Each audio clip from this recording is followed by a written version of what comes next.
انا الاسماعيلي، انا الاسماعيلي.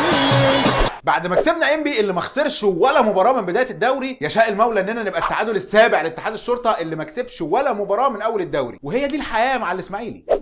طب حبه فوق وحبه تحت، حبه فوق وحبه تحت. الماتش الثالث للاسماعيلي تحت قياده المدير الفني المؤقت اشرف خضر شهد عوده تورك جبران عشان يستلم لواء حريه الحركه تحت المهاجمين من شيكابالا، وشهد برضه عوده بناهيني عشان يحرر مروان محسن. ولو بتسال ليه مروان محسن محتاج يتحرر، بص على الحلقه اللي فاتت. لحد ما نتعاقد مع مهاجم يخوف بناهيني على مكانه الاساسي في الدكه، هنضطر ندفع ثمن حريه حركه مروان محسن تحتيه بحاجات زي كده.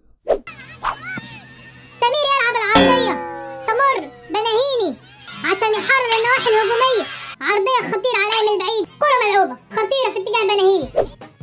بعد مفاجأة الداخلية لينا على ملعبنا بخسارة في ثالث أسبوع في الدوري، بتستمر وزارة الداخلية في مفاجأتنا باتحاد شرطة مغاير تماما لاتحاد الشرطة بتاع الموسم كله. اتحاد شرطة سريع، اتحاد شرطة بيعتمد على شبابه، اتحاد شرطة بيعتمد على الهجمة المرتدة. ايه ده؟ طب ما هو ده اللي بيعمله فتحي مبروك في كل ماتشاته اساسا. قبل ما اكمل الكلام بقول ايه؟ حد ملاحظ اننا بنلعب على ملعبنا أسوأ من ما بنلعب بره؟ فكر كده في دي وقول لي وصلت لايه في الكومنتات. المهم، اللي يضيع يقبل، جملة عصام الشوالي الشهيرة في باتش التعليق العربي بتاع بيس 2011، وهو ده اللي حصل مع بداية المباراة. فرص ضيعناها بايدينا ادت الشرطة احساس بالخطر، ترجموه بهجمات مرتدة اولها كان جون. وبصراحه الدفاع اللي يغلط ميكس الغلطات ده من اول الموسم. عملت واحد امبلي كان 2 فرقعه بالشكمان ورا. مش هقدر الوم عليه انه صلح كوره لصلاح ريكو عشان يصلح بيها مستواه المهزوز من بدايه الموسم بهدف ما لحقتش اشوفه وهو رايح الشبكه. وعملت امبلي اداني 2 واستمرارا لمسلسل غلطات الدفاع المتكرره، دخل فينا الجول الثاني بعد العرضيه رقم مش فاكر كام بصراحه، اللي نتمركز فيها غلط في الماتش ده لوحده. بس مع بدايه الشوط الثاني لبسنا جول تاني. الجول ده حط اللعيبه وخصوصا اللي نزلوا كتبديلات ما بين اختيارين، يا تنتن يا تنتن، يا تنهار زي ماتش المقصه وتشيل عليهم 2 كمان، يا تنسى وتتعامل على انك لسه بتحاول تعوض الهدف اللي دخل فيك في اول الشوط الاولاني. اعتقد ان كان واضح قدام عيون حضراتكم ان الفريق وخصوصا البودلة اختاروا الاختيار الثاني، ولحد الدقيقه 55 ما كانش فيه اي ايجابيه من النادي الاسماعيلي موجوده الا محمد صبحي، ومن الدقيقه 55 للدقيقه 90 بقيه الاجابات ظهرت. الاجابه الاولى احمد سمير. كان سهل جدا بمجرد ما ينزل سمير يلاقي الفريق لبس في وشه الجون الثاني، ينطوي على نفسه زي بقيه المباريات اللي فاتت، ما يقدمش اي حاجه استثنائيه للفريق ويقول ما هي بجمله المباريات اللي لعبت فيها باداء سيء قبل كده. بس سمير شاف فرصته وحددها في الفراغ في صناعه اللعب من الاطراف من بدايه المباراه. صناعه اللعب اللي احمد سمير من اول ما نزل استغل كل نقطه فيها. الاجابه الثانيه واكبر اجابات المباراه الروح. للمره الثانيه على التوالي في الدوري الموسم ده الاسماعيلي بينجح ان هو يعود من التاخر وب2-0 مش بس 1-0 زي ما كان قدام انبي.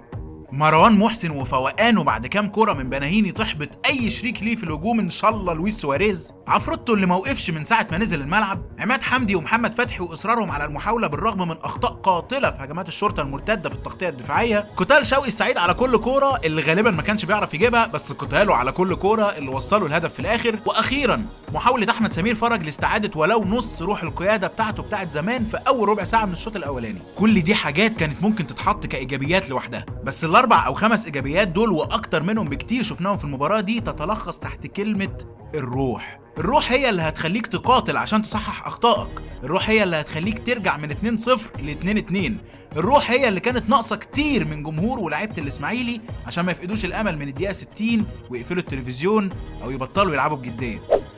اما عن السلبيات فكانت كالتالي. السلبيه الاولى تغطيه سعد حسني الدفاعيه. خدها كده على بعضها. سعد حسني كان ايام ميدو وما زال لغايه دلوقتي عنصر اساسي وهام وفعال في صناعه الهجمات من على الاطراف، لكن كان وما زال دفاعيا برضو كده اهو. قطعت الكره ورجعت للشرطه، هجمه مرتده سريعه، سبرنت قوي جدا بيعمله بسيوني، خالد الغندور يحط البسيوني الاوفرلاب المعمول، عرضيه ممكن تشكل خطوره، عايز يرجع للحل الفردي، بسيوني تصويبه خطيره، هدف تاني مش ممكن. السلبيه الثانيه دقه التمرير. بص انا ما عنديش مشاكل اننا نعمل ميس باص في نص الملعب، مس باص واحنا بنهاجم، حتى مس باص يضيع الهجمه المرتده، لكن دي مش باص دفاعي، ده قلب دفاع بيشوط على جوله. زي ما كان محمد صبحي بيلعب في اعصابنا الماتش اللي فات، الحمد لله انه كان في مرمى الماتش ده عشان يغطي باصات زي دي لورا كانت هتجيبنا لورا.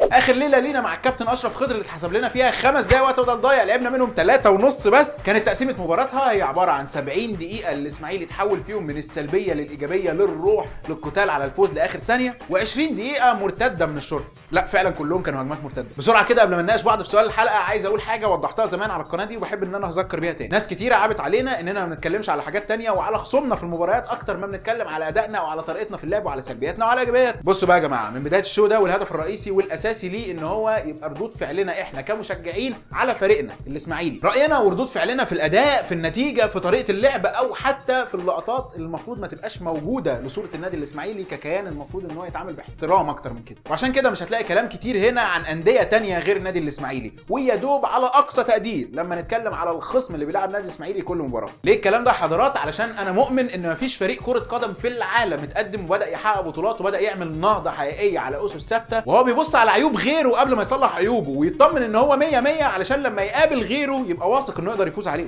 وسؤال الاسبوع ده لحضراتكم، بعد ما عشتوا في ماتش المقصه وفي ماتش انبي وفي ماتش اتحاد الشرطه كل احاسيس الكوره الممكنه في الدنيا، مين اللعيب اللي وجهه نظرك اتغيرت فيه سواء الاحسن او الاسوء؟ ومين اللعيب اللي محتاج يتحرر من اسر الدكه وينزل اساسي من بكره؟ لحد ما اتشرف بمناقشه حضراتكم الاسبوع الجاي، ربنا دايما هيجمعنا على حب الاسماعيلي.